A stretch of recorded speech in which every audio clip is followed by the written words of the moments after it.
विद्या निर्माण क्लास में आप सभी का स्वागत है। आज हम क्लास 10th के साइंस के इंपॉर्टेंट क्वेश्चन यानी कि प्रीवियस ईयर 2021 को पढ़ने वाले हैं, जो एग्जाम में पूछा गया यानी कि प्रीवियस ईयर 2021 यानी कि एग्जाम 2021 में पूछा गया सवाल है, जो हम उसका हल करेंगे। ठीक है दोस्तों, चलिए आइए देखते हैं क्वेश्चन की ओर बढ़ते हैं। क्वेश्चन नंबर फर्स्ट क्या होता है? तो क्वेश्चन नंबर फर्स्ट इसमें कहा गया क्या कि पानी में रखा हुआ सिक्का उठा हुआ प्रतीत होता है, क्यों? यानी कि पानी में आप जैसे कि एक बाल्टी पानी है, यानी कि पानी में रखा हुआ सिक्का उठा हुआ प्रतीत होता है। यानी कि जैसे आप पानी में, यानी कि एगो बाल्टी रहेगा, उसमें से आप बाल्टी में रखेगा, पानी में सिक्का रखेगा, तो यहाँ से उठा हुआ प्रतीत होगा। ऐसा किसके कारण होता है? तो ये वाला होता है जो क्वेश्चन है वो ऑब्जेक्टिव में भी पूछता है, यानी कि प्रकाश के सुनिए वन लाइनर में, यानी कि प्रकाश के अपवर्तन के कारण होता है जो पानी में रखा हुआ सिक्का उठा हुआ प्रतीत होता है। एक क्वेश्चन और से पूछ सकता है कि यानी कि पानी में रखा हुआ छड़ी मुड़ा हुआ प्रतीत होता है। यानी कि क्वेश्चन है वो पूछ सकता है ऑब्जेक्टिव में कि अक्षर के ऊपर प्रकाश स्लैब रखकर देखने पर उसका अक्षर का उठा हुआ प्रतीत होने के कारण होता है जो प्रकाश का अपवर्तन है। तो ये सब कारण है जो प्रकाश का अपवर्तन होता है। चलिए आइए देखते हैं क्वेश्चन की ओर बढ़ते हैं। तो क्वेश्चन में कहा है यानी कि पानी में रखा हुआ सिक्का उठा हुआ प्रतीत होता है, क्यों? तो इसका आंसर क्या होता है? यानी कि पानी में रखा हुआ, ध्यान से इधर देखिए दोस्तों, पानी में रखा सिक्का उठा हुआ प्रतीत होने का प्रमुख कारण प्रकाश का अपवर्तन है। यानी कि जो पानी में रखा हुआ सिक्का होता है, यानी कि रखा हुआ सिक्का होता है, उसका उठा हुआ प्रतीत होने का प्रमुख कारण क्या है दोस्तों? तो प्रकाश का अपवर्तन है। उसके बाद क्या है? यानी कि जब प्रकाश की किरण यानी कि सघन माध्यम से विरल माध्यम में जाता है। अब बात आ जाता है अभी ये कि सघन माध्यम किससे कहा जाता है, विरल माध्यम किससे कहा जाता है? जैसे मान लीजिए कि पानी एगो हवा है, तो पानी हवा में कौन सघन माध्यम है, कौन विरल माध्यम है, जो आप डिसाइड कीजिए। देखिए बताते हैं। यानी कि आप हवा में ऐसे ऐसे करके हाथ आप चला सकते हैं हवा में ऐसे ऐसे करके हाथ। पानी में आप ऐसे ऐसे हाथ चलाइएगा तो हैरान हो जाएगा। तो समझ लिया सघन मतलब घना होता है, यानी कि किसमें आप ज्यादा देर तक हाथ चला सकते हैं, हाथ गोल फेंक सकते हैं, किसमें ज्यादा? यानी कि हवा में फेंक सकते हैं या पानी में? तो इसका आंसर हो जाएगा हवा में। तो हवा हो जाएगा विरल माध्यम, पानी हो जाएगा सघन माध्यम। ठीक है दोस्तों, देखिए इधर तो यहाँ पर हो जाता है कि जब प्रकाश की किरण सघन माध्यम से विरल माध्यम में जाती है। अब सघन माध्यम विरल माध्यम क्लियर हो गया दोस्तों। यानी कि जब प्रकाश की किरण सघन माध्यम से विरल माध्यम में प्रवेश करता है, प्रवेश मतलब जाता है यानी कि करती है, तो पानी की सतह से अपवर्तित होकर हमारी आंखों तक पहुंच पाती है। यानी कि जो प्रकाश की किरण होता है वो पानी की सतह पर पड़ता है। यानी कि जैसे कि पानी है, मान लीजिए कि यहाँ पर तालाब है, तो यहाँ पर मान लीजिए कि यहाँ पर पानी है, तो प्रकाश की किरण यहाँ पर सन लाइट है, तो सन से जो प्रकाश निकल रहा है, प्रकाश की किरण निकल रहा है, तो यहाँ पर से यहाँ पर आएगा पानी की सतह पर, यहाँ से अपवर्तित हो जाएगा। ठीक है दोस्तों, तो अपवर्तित हो जाएगा, तो अपवर्तित होकर हमारी आंखों तक पहुंच पाएगा। तो इसी को कहा जाता है कि तब प्रकाश, यानी कि प्रकाश होता है जो अपवर्तित होकर हमारे आंख तक पहुंच पाता है। तो हम सिक्का को देखते हैं तो उठा हुआ प्रतीत होता है। ठीक है दोस्तों, तो यहाँ पर ध्यान से देख देते हैं। तो पानी की सतह से अपवर्तित होकर हमारी आंखों तक पहुंचती है, जिसके कारण हमारी आंखों तक क्या पहुंचती है दोस्तों? तो प्रकाश पहुंचती है, तो जिसके कारण पानी में रखा हुआ सिक्का उठा हुआ प्रतीत होता है। ठीक है दोस्तों, तो कहेगा कि पानी में रखा हुआ सिक्का उठा प्रतीत क्यों होता है? तो आप बता दीजिएगा क्या है होता है। जो सबसे पहले बता दीजिएगा कि पानी में रखा हुआ सिक्का यानी कि उठा हुआ प्रतीत होने का प्रमुख कारण प्रकाश का अपवर्तन है। उसके बाद कहिएगा कि जब प्रकाश की किरण यानी कि सघन माध्यम से विरल माध्यम में जाते हैं, ध्यान से यहाँ पर देखना है, जब प्रकाश की किरण सघन माध्यम से विरल माध्यम में जाती है, जब प्रकाश की किरण सघन माध्यम से विरल माध्यम में प्रवेश करती है, तो पानी की सतह से अपवर्तित होकर प्रकाश हमारी आंखों तक पहुंच पाता है, जिसके कारण यानी कि पहुंच पाता है जिसके कारण पानी में रखा हुआ सिक्का उठा हुआ प्रतीत होता है। ध्यान से सुनिए दोस्तों, एक बार और बता देते हैं। कहेगा क्वेश्चन की पानी में रखा हुआ सिक्का उठा हुआ प्रतीत होता है, क्यों? तो एक लाइन में आंसर जान लीजिए कि आप क्या कहेगा कि पानी में रखा हुआ सिक्का उठा हुआ प्रतीत होने का प्रमुख कारण प्रकाश का अपवर्तन है। प्रकाश क्या है दोस्तों? अपवर्तन है, यानी कि प्रकाश के अपवर्तन के कारण प्रकाश के अपवर्तन के कारण पानी में रखा हुआ सिक्का उठा हुआ प्रतीत होता है। उसके बाद क्या कहेगा कि जब प्रकाश की किरण सघन माध्यम से विरल माध्यम में जाता है तो प्रकाश का यानी कि अपवर्तन होता है। जब प्रकाश की किरण सघन माध्यम से विरल माध्यम में जाता है उसके बाद क्या कहेगा, तो पानी की सतह से अपवर्तित होकर प्रकाश पानी की सतह से अपवर्तित होकर हमारे आंखों तक पहुंच पाता है, जिसके कारण पानी में रखा हुआ सिक्का उठा हुआ प्रतीत होता है। ठीक है दोस्तों, एक क्वेश्चन इससे आप पूछ सकता है, यानी कि ऑब्जेक्टिव में क्या पूछेगा कि यानी कि मछुआरे को मछली भेजने में कठिनाई होता है, यानी कि मछुआरे को मछली भेजने में कठिनाई होता है किसके कारण होता है, तो प्रकाश के अपवर्तन के कारण होता है। ठीक है दोस्तों, ये वाला ऑब्जेक्टिव में पूछ सकता है। चलिए क्वेश्चन नंबर दूसरा देखते हैं। तो क्वेश्चन नंबर दूसरा क्या है, तो यहाँ पर कहा है कोचिंग की दृष्टि दोष क्या है, कितने प्रकार का होता है। ध्यान से यहाँ पर देखिए दोस्तों कि ये 2021 में पूछा गया सवाल है, ये वाला भी 2021 में पूछा गया सवाल है जो 2 नंबर में रहता है। यानी कि ये वाला जो क्वेश्चन है दृष्टि दोष क्या है या कितने प्रकार का होता है, ये वाला एग्जाम में 5 नंबर में ही पूछ रहे हैं। ठीक है दोस्तों, तो ये 5 नंबर में ही पूछ देता है, 2 नंबर में ही पूछ देता है, लेकिन 2 नंबर वाला पूछता है जो क्या होता है, तो कहेगा यानी कि 2 नंबर में पूछा है तो आपको क्या लिखना है, तो अब कहेगा कि दृष्टि दोष क्या है, बस दृष्टि दोष की परिभाषा बता दीजिए, आपको 2 नंबर मिल जाएगा। लेकिन कहेगा यह कितने प्रकार का होता है, तो दृष्टि दोष होता है जो 4 प्रकार का होता है, यानी कि लोक में दिया 4, भारतीय वन में दिया 3, तो 4 प्रकार कहना है, निम्नलिखित प्रकार कह दीजिएगा। तो यहाँ पर ध्यान से दीजिएगा कि दृष्टि दोष क्या है, तो यह कितने प्रकार का होता है, यानी कि कहेगा यानी कि 5 नंबर वाला रहेगा तो चारों के लिख के एगो के परिभाषा लिख के और उसके बाद क्या करना है, परिभाषित कर देना है। उसके बाद यानी कि दृष्टि दोष होने के कारण क्या होता है उसको व्याख्या कर देना है। ठीक है दोस्तों, चलिए ये देखते हैं। तो दृष्टि दोष क्या होता है, यहाँ पर क्या कहा है कि जब मानव नेत्र का निकट बिंदु तथा दूर बिंदु, जब मानव नेत्र का निकट बिंदु तथा दूर बिंदु दोनों प्रभावित हो जाता है, जब मानव नेत्र का निकट बिंदु तथा दूर बिंदु दोनों प्रभावित हो जाता है तो यह नेत्र दोषयुक्त नेत्र कहलाता है। क्या कहलाता है दोस्तों, तो यह नेत्र दोषयुक्त नेत्र कहलाता है। और दोषयुक्त नेत्र से देखने की क्रिया को क्या कहा जाता है दोस्तों, दृष्टि दोष कहलाता है। यानी कि ध्यान से समझिएगा कि दृष्टि दोष क्या होता है, यानी कि दृष्टि दोष क्या होता है, तो बोलिएगा आंसर क्या कि जब मानव नेत्र का निकट बिंदु तथा दूर बिंदु दोनों प्रभावित हो जाता है, जब मानव नेत्र का निकट बिंदु तथा दूर बिंदु दोनों प्रभावित हो जाता है तो यह नेत्र दोषयुक्त नेत्र कहलाता है। और दोषयुक्त नेत्र से देखने की क्रिया दृष्टि दोष कहलाती है। ठीक है दोस्तों, तो आप आदि कर लीजिएगा। और एक परिभाषा और होता है लेकिन एक बता दिए हैं, ध्यान से इसको याद करिएगा। उसके बाद जानते हैं कि दृष्टि दोष कई प्रकार का होता है, तो दृष्टि दोष होता है जो 4 प्रकार का होता है, या फिर 4 प्रकार का नहीं है तो निम्नलिखित प्रकार करवा दीजिएगा। तो दृष्टि दोष होता है जो 4 प्रकार का होता है जो निम्नलिखित है। पहला हो जाता है निकट दृष्टि दोष, दूसरा हो जाता है दूर दृष्टि दोष या जरा दृष्टि दोष। यहाँ पर याद रखना है दोस्तों कि दीर्घ मतलब होता है बड़ा, यानी कि दीर्घ या दूर दोनों, इसको याद रखिएगा, कंफ्यूज जाइएगा मत। यानी कि निकट दृष्टि दोष, दूर दृष्टि दोष, जरा दृष्टि दोष, अबिंदुकता होता है। तो दृष्टि दोष होता है जो 4 प्रकार का होता है। ध्यान से देखिए दोस्तों, तो यहाँ पर से वाला क्वेश्चन पूछ ले, ये वाला भी क्वेश्चन पूछ ले कि निकट दृष्टि दोष क्या है, 2 नंबर में पूछ ले। दूर दृष्टि दोष क्या है, 2 नंबर में पूछ ले। जरा दृष्टि दोष क्या है, ये वाला भी पूछ ले। अबिंदुकता क्या है, ये वाला भी पूछ ले 2 नंबर में। तो सबको 2-2 नंबर में पूछ सकता है, लेकिन 5 नंबर में कौन कौन पूछेगा, तो कहेगा दृष्टि दोष क्या है, उसके बाद कह देगा या कितने प्रकार का होता है। तो दृष्टि दोष का परिभाषा एक बार लिख दीजिएगा, उसके बाद बारी बारी सब परिभाषित कर दीजिएगा, या फिर केकरो एगो लिख के चारों का नाम लिखिए, कहेगा कि निकट दृष्टि दोष को परिभाषित कीजिए। तो निकट दृष्टि दोष को परिभाषित कर दीजिएगा, निकट दृष्टि दोष क्या है और होने के कारण क्या है और निवारण कर देना है। यानी कि निकट दृष्टि दोष होने के कारण क्या है, निवारण क्या है, ये वाला कर दीजिएगा तो आपको 5 नंबर मिल जाएगा। या फिर दीर्घ दृष्टि दोष को कारण निवारण कर दीजिएगा तो 5 नंबर मिल जाएगा। तो ये वाला परिभाषा लिख के कारण निवारण दूर दृष्टि दोष की या फिर जरा दृष्टि दोष के कर देना है, आपको 5 नंबर मिल जाएगा। ठीक है दोस्तों, तो जान लेते हैं कि निकट दृष्टि दोष क्या होता है। तो जब ध्यान से यहाँ पर देखते हैं दोस्तों, बता देते हैं पर जानकारी के लिए, ये वाला 2 नंबर में ही पूछता है, आगे हम कराएंगे। ठीक है दोस्तों, यहाँ पर ध्यान से देखते हैं। तो निकट दृष्टि दोष क्या होता है, तो वैसा दृष्टि दोष जिसमें निकट की वस्तु साफ साफ दिखाई देता है लेकिन दूर की वस्तु साफ साफ नहीं दिखाई देता है, तो उसे निकट दृष्टि दोष क्या कहा जाता है। आइए ध्यान से देखिए दोस्तों, सुनिएगा बढ़िया से, ध्यान लगा के गौर लगा के सुनिएगा, इधर फोकस बोर्ड पर।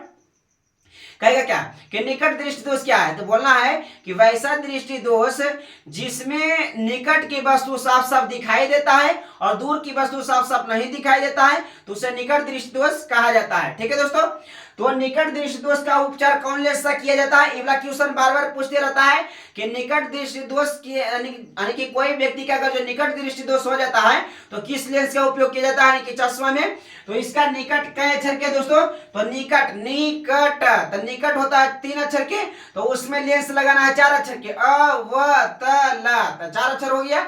उसके बाद दूर दृष्टि दोष क्या होता है दोस्तों, तो दूर दृष्टि दोष यानी कि वैसा दृष्टि दोष जिसमें दूर की वस्तु साफ साफ दिखाई देता है लेकिन निकट की वस्तु साफ साफ नहीं दिखाई देता है, तो उसे दूर दृष्टि दोष कहा जाता है।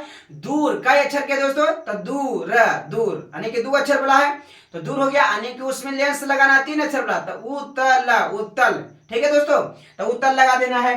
तो यहाँ पर समझिए जरा दृष्टि दोष क्या होता है, यानी कि जरा दृष्टि दोष होता है निकटो वाला नहीं जनाता है, दूरी वाला जनाता है, तो उसी को जरा दृष्टि दोष कहा जाता है। यानी कि सुनिए वैसा दृष्टि दोष यानी कि जरा दृष्टि दोष क्या होता है, तो वैसा दृष्टि दोष जिसमें निकट की वस्तु तथा दूर की वस्तु दोनों नहीं दिखाई देता है, यानी कि दोनों प्रभावित हो जाता है, तो ऐसी यानी कि दोष को जरा दृष्टि दोष कहा जाता है। यानी कि जरा दृष्टि दोष में कौन लेंस का उपयोग किया जाता है दोस्तों, तो जरा दृष्टि दोष में बाइफोकल लेंस का उपयोग किया जाता है, या फिर इसका दूसरा नाम है द्विफोक्सी लेंस। जितना हम अभी तक बताए सब ऑब्जेक्टिव में पूछ ले, कहेगा कौन कि जरा दृष्टि दोष में किस लेंस का उपयोग किया जाता है, तो इसका बाइफोकल या कहना है या फिर कहा जाना है द्विफोक्सी लेंस। द्विफोक्सी मतलब अवतल यानी कि अवतल उत्तल दोनों मिला देता है तो बाइफोकल लेंस बन जाता है। काहे कि इसमें निकट दृष्टि दोष भी होले वो व्यक्ति के और जरा यानी कि दूर दृष्टि दोष होले, तो दोनों मिला के बन जाएगा बाइफोकल या फिर द्विफोक्सी लेंस कह सकते हैं। ठीक है दोस्तों, अब अबिंदुकता में क्या होता है, तो अबिंदुकता में क्षैतिज और ऊर्ध्वाधर को उसको पता नहीं चलता, यानी कि जौन व्यक्ति को यानी कि अबिंदुकता दृष्टि दोष हो जाता है उसको ऊर्ध्वाधर नहीं जनाता है, यानी क्षैतिज जनाता है। ऊर्ध्वाधर मतलब क्या होता है दोस्तों, तो ऊर्ध्वाधर मतलब खड़ा होता है, क्षैतिज मतलब पड़ा होता है, यानी कि खड़ा पड़ा उसको जनेबे नहीं करता, यानी कि जौन व्यक्ति को अबिंदुकता दृष्टि दोष हो जाएगा उसको खड़ा पड़ा कुछ नहीं दिखाई देगा कि कौन खड़ा है कौन पड़ा है, तो ये वाला अबिंदुकता होता है। तो इसका परिभाषा जान लेते हैं कि अबिंदुकता दृष्टि दोष क्या होता है, यानी कि वैसा दृष्टि दोष जिसमें मानव नेत्र यानी कि उदग्र तथा क्षैतिज रेखाओं को फोकसित नहीं करता है उसे अबिंदुकता दृष्टि दोष कहा जाता है या फिर अबिंदुकता कहा जाता है। फिर से सुनिए दोस्तों ध्यान रखिए कि अबिंदुकता क्या है, तो बोलना है कि आंखों का वैसा दोष यानी कि वैसा दृष्टि दोष जिसमें मानव नेत्र निकट यानी जिसमें मानव नेत्र यानी कि क्षैतिज तथा ऊर्ध्वाधर रेखाओं को फोकसित नहीं करता है उसे अबिंदुकता दृष्टि दोष कहा जाता है। अबिंदुकता का उपचार क्या होता है, तो इसमें उपचार किया जाता है यानी कि बेलनाकार लेंस का उपयोग किया जाता है। कहेगा क्वेश्चन पूछेगा कि अबिंदुकता दृष्टि दोष को दूर करने के लिए कौन सा लेंस का उपयोग किया जाता है, तो बेलनाकार लेंस का उपयोग किया जाता है। बेलनाकार लेंस को दूसरा नाम पूछ जाता है तो कंफ्यूज हो जाता है बच्चा सब, यानी कि स्टूडेंट सब कंफ्यूज हो जाता है। बेलनाकार को सिलिंड्रिकल लेंस भी कहा जाता है। ठीक है दोस्तों, चलिए आगे क्वेश्चन देखते हैं। ये वाला तो हो गया दोस्तों, अगला क्वेश्चन देख लेते हैं। तो ये वाला भी वेरी वेरी इंपॉर्टेंट है, 2021 में पूछा गया क्वेश्चन है, यानी कि विद्युत धारा के चुंबकीय प्रभाव से संबंधित विद्युत धारा के चुंबकीय प्रभाव से संबंधित यानी कि दक्षिण हस्त नियम को लिखे। यानी कि विद्युत धारा के चुंबकीय प्रभाव से संबंधित यानी कि मैक्सवेल का दक्षिण हस्त नियम को लिखे। यहाँ पर क्या कहा है, चलिए आगे देखते हैं। विद्युत धारा के चुंबकीय प्रभाव संबंधित दक्षिण हस्त अंगूठा के नियम को लिखे लगी कहा है। तो ध्यान से इधर समझिएगा, ये वाला यहाँ तक नहीं बोलिएगा तो ये वाला चलेगा, ये वाला यहाँ तक नहीं बोलेगा तो चलेगा। ये कहा है कि 2 नंबर में पूछा है, ये वाला खाली इस नियम मेन क्या होता है इसमें, तो मेन इस नियम के अनुसार है। इस नियम के अनुसार से आप यहाँ से यहाँ तक परिभाषा बोल दीजिएगा तो 2 नंबर मिल जाएगा। ये वाला नहीं हो लिखिएगा तो चलेगा काम, लेकिन हमको 5 नंबर में भी ये वाला साबित नहीं करता है, यानी कि 5 नंबर नहीं पूछता इसको। चलिए ध्यान से देखते हैं। तो क्या कहा है, यानी कि धारा की दिशा और उससे संबंधित चुंबकीय क्षेत्र की दिशा की जानकारी देने के लिए मैक्सवेल ने एक नियम का प्रतिपादन किया जिसे मैक्सवेल का दक्षिण हस्त नियम कहा जाता है। ध्यान से सुनिए फिर से दोस्तों, क्या कहा है क्वेश्चन में से देख के इसको बोल देना है। क्या कहा है कि धारा की दिशा यानी कि धारा की दिशा तथा उससे संबंधित चुंबकीय क्षेत्र की दिशा, यानी कि एगो चुंबकीय क्षेत्र याद रखना है, एगो विद्युत धारा याद रखना है, मतलब धारा याद रखना है। तो यहाँ पर ध्यान से सुनना है दोस्तों, क्या कहा है कि धारा की दिशा तथा उससे संबंधित चुंबकीय क्षेत्र की दिशा की जानकारी देने के लिए मैक्सवेल ने एक नियम का प्रतिपादन किया जिसे यानी कि मैक्सवेल का दक्षिण हस्त नियम कहा जाता है। अब इस नियम के अनुसार से मैक्सवेल क्या कहा है, जो यानी कि मैक्सवेल ने कौची बताया इस नियम के अनुसार से, चलिए देखते हैं। कहा है यदि किसी चालक तार को दाएं हाथ की मुट्ठी में इस प्रकार पकड़ा जाए कि, यानी कि मान लीजिए कि चालक तार है, मान लीजिए कि ये वाला चालक तार है, क्या है दोस्तों, तो ये वाला चालक तार है। चालक तार का मतलब क्या होता है, इससे करंट प्रवाहित होता है, इसका मतलब तार है ये वाला, ठीक है दोस्तों, ये वाला तार है। तो क्या कहा है, दक्षिण हस्त नियम यानी कि दाहिना हाथ तो ये वाला होता है, तो आप ऐसे पकड़िएगा, ठीक है दोस्तों। तो क्या दर्शा रहा है, जो देखिए क्या कहा है कि इस नियम के अनुसार में यदि किसी धारावाही चालक तार को दाएं हाथ की मुट्ठी में, तो हम दाहिना हाथ की मुट्ठी में ऐसे करके पकड़े हुए हैं, क्या कहा है, यदि किसी धारावाही चालक तार को दाएं हाथ की मुट्ठी में इस प्रकार पकड़ा जाए कि जो अंगूठा होता है, अंगूठा धारा की दिशा की ओर संकेत करता हो, यानी कि अंगूठा होता है जो इब्रा धारा की दिशा की ओर संकेत कर रहा है, यानी कि धारा की दिशा की ओर संकेत कर रहा है, और शेष अंगुलियां चुंबकीय क्षेत्र की दिशा को भेद करता है, यानी कि 5 अंगुलियां, यानी कि यदि किसी धारावाही चालक तार को दाएं हाथ की मुट्ठी में इस प्रकार पकड़ा जाए कि अंगूठा धारा की दिशा की ओर संकेत करता हो और शेष अंगुलियां होता है जो चुंबकीय क्षेत्र की दिशा को व्यक्त करता है। तो यही है जो क्या होता है, मैक्सवेल का दक्षिण हस्त नियम कहता है। तो मैक्सवेल का दक्षिण हस्त नियम कहेगा दोस्तों, तो आप लिख सकते हैं, इस प्रकार आप कर सकते हैं, स्क्रीनशॉट भी कर लीजिएगा। उसके बाद अगला क्वेश्चन देखते हैं दोस्तों, ध्यान लगा किधर समझिएगा। अगला क्वेश्चन क्या होता है, तो यहाँ पर कहा है फ्यूज के तार की प्रमुख विशेषता क्या होता है। जो फ्यूज तार का आप उपयोग करते हैं, यानी कि फ्यूज तार की विशेषता क्या होता है। तो सबसे पहला नंबर बात क्या होता है फ्यूज तार में, तो सबसे पहले क्वेश्चन आएगा कि फ्यूज तार की प्रमुख विशेषताओं को लिखें। तो क्वेश्चन यानी कि आंसर कैसे लिखना है, फ्यूज तार के निम्नलिखित विशेषताएं हैं, चाहे निम्न विशेषताएं, ये वाला बात डालिएगा जरूर, क्या इससे शोभा देता है क्वेश्चन का आंसर देने में, तो शोभा बढ़ जाता है। तो यहाँ पर ध्यान से पहला नंबर पॉइंट क्या है, इसका गलनांक बहुत ही कम होता है। गलनांक क्या है, यानी कि गलनांक क्या होता है, व्हाट इज यानी कि मेल्टिंग पॉइंट, जिस न्यूनतमता पर कोई पदार्थ गलना प्रारंभ करता है उसे मेल्टिंग पॉइंट कहा जाता है, ठीक है दोस्तों। तो यहाँ पर ध्यान समझना है कि इसका गलनांक बहुत ही कम होता है। गलनांक का मतलब क्या होता है, यानी कि गले लगी स्टार्ट कर देता है, यानी बहुत जल्दी गल जाता है, यानी कि फ्यूज हमेशा पतला दिया जाता है, इसका गलनांक बहुत ही कम होता है। जो फ्यूज तार दिया जाता है उसका गलनांक बहुत भी कम होता है, यानी कि जब लघु पतन या अति भारण होता है, जब लघु पतन तथा अति भारण होता है तो इस समय फ्यूज जल्दी ही गल जाता है, ठीक है दोस्तों। यानी कि अति भारण लघु पतन दोनों नुकसानदेह होता है। लघु पतन में क्या होता है दोस्तों, यानी कि जब लाल तार गर्म तार दोनों आपस में सट जाता है तो लघु पतन होता है। यानी कि जब मशीन यानी कि करंट से ज्यादा पावर को खींचे लगता है तो उसे कहा जाता है अति भारण। अति भारण के मतलब जाता है ओवरलोडिंग, ठीक है दोस्तों। तो यहाँ पर देखते हैं दूसरा पॉइंट क्या कर रहा है कि फ्यूज तार शीशा और टीन, यानी कि फ्यूज तार किसका बनाया जाता है, तो टीन मतलब हो जाता टीना, यानी कि टीन और शीशा, यानी कि शीशा हो जाता है और टीन दोनों को मिक्सचर करके यानी कि मिश्रण करके क्या बनाया जाता है दोस्तों, फ्यूज तार बनाया जाता है। या फिर ये दोनों नहीं लीजिएगा तो या फिर कॉपर और टीन के मिश्रण कर सकते हैं, सी हो गया कॉपर एसेंस टीन, यानी कि कॉपर और टीन का मिश्रण करके आप फ्यूज तार का निर्माण कर सकते हैं। तो यहाँ पर ध्यान समझना है कि फ्यूज तार शीशा और टीन अथवा कॉपर तथा यानी कि कॉपर तथा टीन दोनों धातुओं के मिश्रण से बना होता है। तो ए वाला क्वेश्चन होता है जो ऑब्जेक्टिव में पूछ ले है, कहेगा कौन कि फ्यूज तार किसका बना होता है, तो यहाँ पर कह देना है कि शीशा और टीन का मिश्र धातु होता है, शीशा और टीन के मिश्र धातु। अगर जो ये ऑप्शन में नहीं रहे तो शीशा नहीं रहे तो इबड़ा देने रहेगा, कॉपर और टीन देने रहेगा। तो इसको याद रखना जरूरी हो जाता है क्योंकि इससे सब्जेक्टिव भी क्वेश्चन आता है और ऑब्जेक्टिव क्वेश्चन तो पूछवे करेगा। ध्यान से इधर देखिए, तो अगला पॉइंट हो जाएगा कि फ्यूज तार को हमेशा घर के विद्युत परिपथ में मेन लाइन में जोड़ा जाता है, यानी कि श्रेणी क्रम में। यहाँ से क्वेश्चन पूछेगा दोस्तों कि फ्यूज तार को किस क्रम में जोड़ा जाता है, ये ऑब्जेक्टिव में पूछ ले, हर साल पूछता है, ठीक है दोस्तों। तो फ्यूज को यानी कि कौन क्रम में जोड़ा जाता है, तो फ्यूज को श्रेणी क्रम में जोड़ा जाता है, ठीक है दोस्तों। फ्यूज को श्रेणी क्रम में जोड़ा जाता है, घर के विद्युत परिपथ में फ्यूज को श्रेणी क्रम में जोड़ा जाता है, ठीक है दोस्तों, एक बार आप सुन लीजिए। फ्यूज तार को हमेशा घर के विद्युत परिपथ के मेन लाइन में, यानी कि जो मेन लाइन होता है उसमें फ्यूज जोड़ा जाता है। ठीक है दोस्तों, तो यानी कि मेन लाइन में, यानी कि परिपथ के मेन लाइन में श्रेणी क्रम में फ्यूज को लगाया जाता है।